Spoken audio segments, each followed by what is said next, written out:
Halo semuanya, perkenalkan aku Ijal dari kelompok 2. Di video kali ini kita akan membahas materi tentang merancang PC sesuai kebutuhan.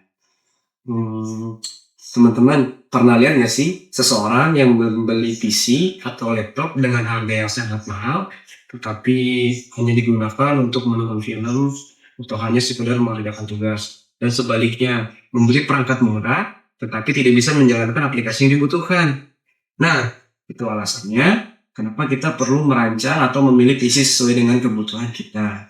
Di video kali ini, kita akan menjelaskan apa itu merancang PC sesuai kebutuhan, apa saja yang harus diperhatikan sebelum memilih perangkat, dan ada beberapa contoh studi kasus agar materi ini mudah dipahami. Yuk, kita mulai. Pernahkah kalian bingung saat memilih laptop atau komputer? Banyaknya pilihan sering membuat kita kesulitan menentukan yang sesuai dengan kebutuhan kita. Setiap laptop dirancang untuk kebutuhan yang berbeda, mulai dari belajar dan bekerja hingga desain grafis dan gaming. Untuk kebutuhan belajar dan perkantoran, laptop dengan spesifikasi menengah umumnya sudah cukup untuk menunjang aktivitas sehari-hari. Sedangkan untuk gaming dan editing, dibutuhkan perangkat dengan performa yang lebih tinggi agar dapat berjalan dengan lancar. Untuk memahami perbedaan performa setiap perangkat, kita perlu mengenal komponen-komponen utama yang ada di dalamnya. Mari kita simak. Untuk memahami performa sebuah komputer, kita perlu mengenal komponen-komponen utama yang ada di dalamnya. Setiap komponen memiliki fungsi yang berbeda dan saling bekerja sama untuk menjalankan berbagai tugas. Komponen pertama adalah prosesor atau CPU. Prosesor merupakan otak komputer yang bertugas mengolah data dan menjalankan instruksi dari sistem maupun pengguna. Komponen berikutnya adalah RAM atau Random Access Memory. RAM berfungsi sebagai tempat penyimpanan sementara untuk data yang sedang digunakan sehingga aplikasi dapat berjalan dengan lebih cepat. Untuk kebutuhan grafis, terdapat komponen yang disebut VGA atau GPU. Komponen ini berfungsi mengolah dan menampilkan visual pada layar komputer. VGA sangat berperan dalam menjalankan game, desain grafis, animasi, hingga proses editing video. Semakin tinggi kemampuan VGA, semakin baik pula kualitas grafis dan performa yang dihasilkan. Sekarang kita sudah mengenal komponen-komponen utama komputer.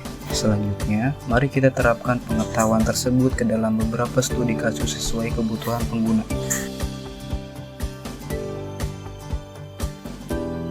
Action. Astaga, pusing banget dah. Coba apa dah? Lo tau gak sih, gue tuh lagi nyari laptop main game sama edit. Tapi editnya yang bener-bener udah edit, jadi gak cuma sekedar edit. Tahu gak sih referensi laptop apa yang bisa lo kasih buat gue? Gue udah dari semalam nih nyari-nyari laptop, bingung banget. Emang kalau mau laptop ada budgetnya berapa mau lihat dulu? Kali entry range-nya di sekitar 10-11 jutaan. Kalau dari gue sih referensinya mendingan ambil LG atau enggak HP Victus tuh. Kalau dari kedua laptop itu emang udah sama-sama apa sih namanya, kayak mumpuni lah, tinggal cari mana yang paling gampang buat ngeklaim garansinya. Nah sama kalau di HP Victus tuh kalau nambah dikit sejuta 2 juta tuh bisa dapat Ryzen 7 dari Intel 5 yang harganya 11 jutaan. Kalau LOP tuh masalahnya di wifi sama di layar yang suka tiba-tiba blue screen. Tinggal lu pilih aja tuh antara kedua itu mau yang mana.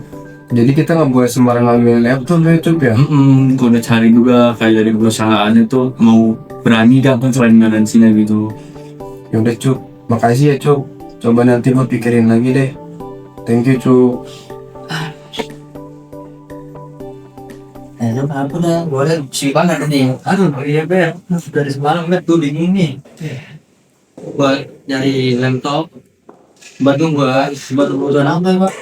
Paling kalau kebutuhan sih paling buat kerjaan tugas kuliah sih, terus kemudian mungkin buat tiga presentasi, terus apa lagi banyak sih kan sebenarnya, cuman nggak terlalu ini banget kayak bikin makalah atau apa, terus mungkin kadang juga harus tampil atau mungkin bos ini tuh kan kalau produk game gitu atau ini gitu enggak. Oh, kalau itu enggak juga terlalu. Nah, kalau menurut gue sih dia enggak.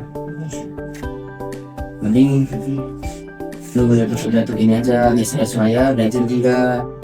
Oh, kenapa lu tuh? Nah, karena itu di dalamnya udah menggunakan prosesor AMD dan 3.